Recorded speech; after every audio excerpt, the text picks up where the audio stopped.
बड़ी अपडेट बड़ा खुलासा मुफस्सिल पर हुआ है। विस्फोटक के लिए ही उसने कमरा लिया था, कमरे में विस्फोटक जुटा रहा था। 3 महीने पहले उसने इस कमरे को किराए पर लिया था। मकान मालिक को शायद इसकी भनक नहीं रही होगी। डॉक्टर था, मकान मालिक ने कमरा दे दिया। हालांकि कमरे में वो रहता नहीं था, जहां पर उसने कुछ सामान था। जाहिर सी बात है कि मकान भी पूछताछ के दायरे में आएगा कि आखिर उसे शक क्यों नहीं हुआ कि डॉक्टर है, कमरा में रह नहीं है, सामान रख रहा है। और अब जब ये बात सामने आई है कि AK-47 कारतूस और साथ ही साथ RDX बरामद हुआ है, तो ये वाकई में जांच के दायरे में है। राजू राज, मुफस्सिल के बाद क्या जानकारी हासिल हो पा रही है?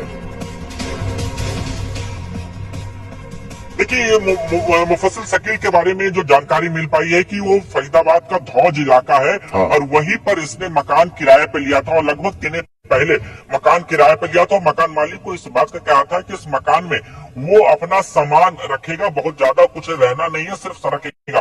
तो हो सकता है कि इसी तरह जब फरीदाबाद जम्मू कश्मीर पुलिस को इस बात की जानकारी और वहां पर पहुंचे तो उनके होश उड़ गया और इतने भारी मात्रा में विस्फोटक बरामद किया। अब सवाल ये होता है कि क्या डॉक्टर शकील की पूछताछ की गई है? पूछताछ में क्या उसने जो टेनेंट वेरिफिकेशन वो कराया नहीं? क्या मकान मालिक या आसपास के लोगों को इसकी भनक लगी नहीं है? कि जांच का विषय। और निश्चित तौर पर 11 बजे के करीब जब फरीदाबाद पुलिस इस पूरे मामले में जब प्रेस कॉन्फ्रेंस करेगी।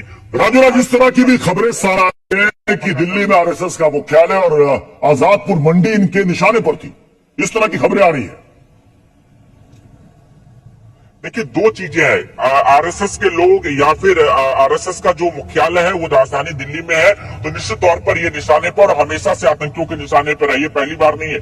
दूसरी बात, आजादपुर मंडी भीड़ भाड़ वाले बाजार की हमेशा हम जिक्र करते हैं और आजादपुर मंडी एशिया की सबसे बड़ी मंडी है और काफी भीड़ होती है। तो हो सकता है कि भीड़ को टारगेट किया जाना हो और इसीलिए इतना भारी मात्रा में विस्फोटक लाना।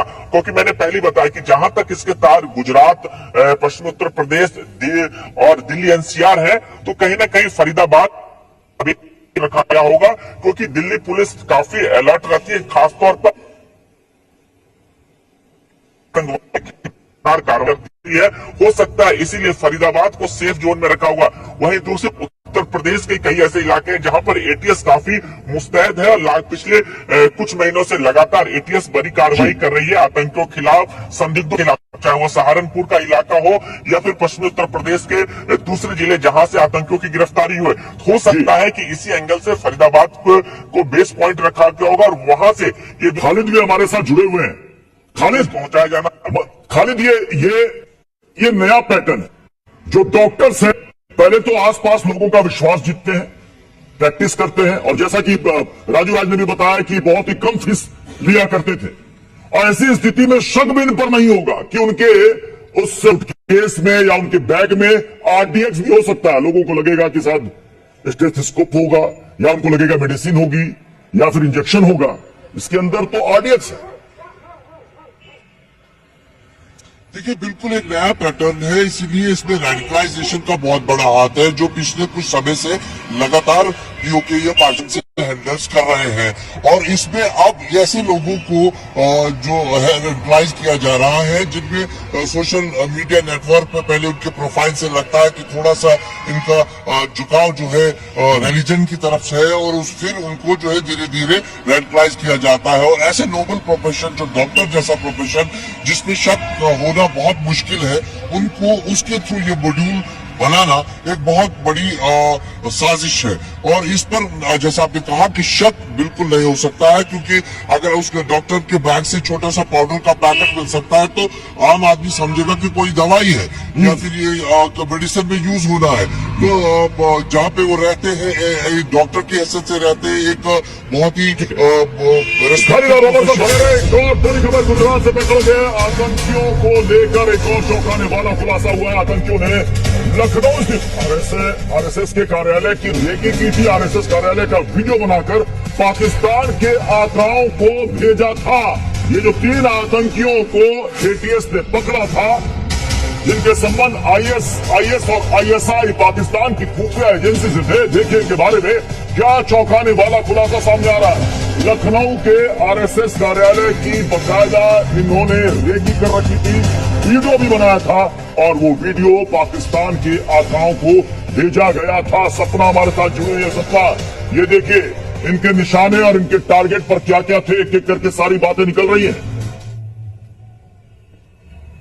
बिल्कुल, एटीएस, गुजरात एटीएस जिस प्रकार से पूछताछ कर रही है, एक के बाद एक चौंकाना रहे जो घटनाएं हैं वो सामने आ रही है, जिसमें चौंका देने वाली सबसे बड़ी बात यह है कि क्योंकि रेकी की जा रही थी पिछले एक साल से अहमदाबाद, दिल्ली और लखनऊ के अलग अलग इलाके जहां पे भीड़ काफी होती है, वहां पे उन इलाकों की रेकी की जा रही थी। उसी में ही सबसे बड़ा जो चौंका देने वाला जो किस्सा है वो ये है कि लखनऊ स्थित जो आरएसएस का कार्यालय है उसकी भी रेकी की जा रही थी। न मात्र रेकी की जा रही थी, लेकिन उसका जो वीडियो बनाया गया था वो भी जो आतंकी आका है जो उन्हें भेजा गया था, और इनके खिलाफ भी आतंकी जो प्रवृत्ति है वो ली जा सके, इस प्रकार के स्टैंड ये लोग लेने वाले थे। लेकिन ये पूरा जो षड्यंत्र है वो अब उसका स्वरूप ले, उससे पहले ही गुजरात एटीएस ने इनको पकड़ लिया है और अभी भी जो पूछताछ है वो की। यानी सपना, एक बात तो तय है कि इनको ऑर्डर, हुक्म, निर्देश सब कुछ पाकिस्तान से आ रहा था।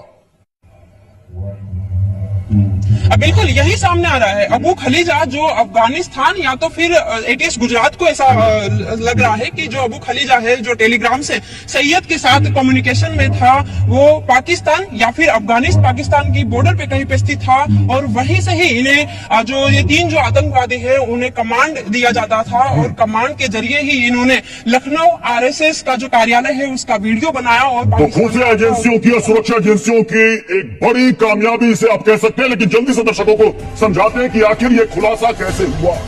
पहले सहारनपुर के अस्पताल में काम करने वाले आदिल की गिरफ्तारी होती है। पहले आदिल पकड़ में आता है। अनंतनाग के रहने वाले आदिल को जम्मू कश्मीर पुलिस पकड़ती है। आदिल की गिरफ्तारी में यूपी एटीएस ने भी मदद की ज्वाला चलाया। आतंकी गतिविधि को लेकर पुलिस ने आदिल को पकड़ा, उससे पूछताछ की। आदिल से पूछताछ में डॉक्टर मुफज्जिल का लिंक।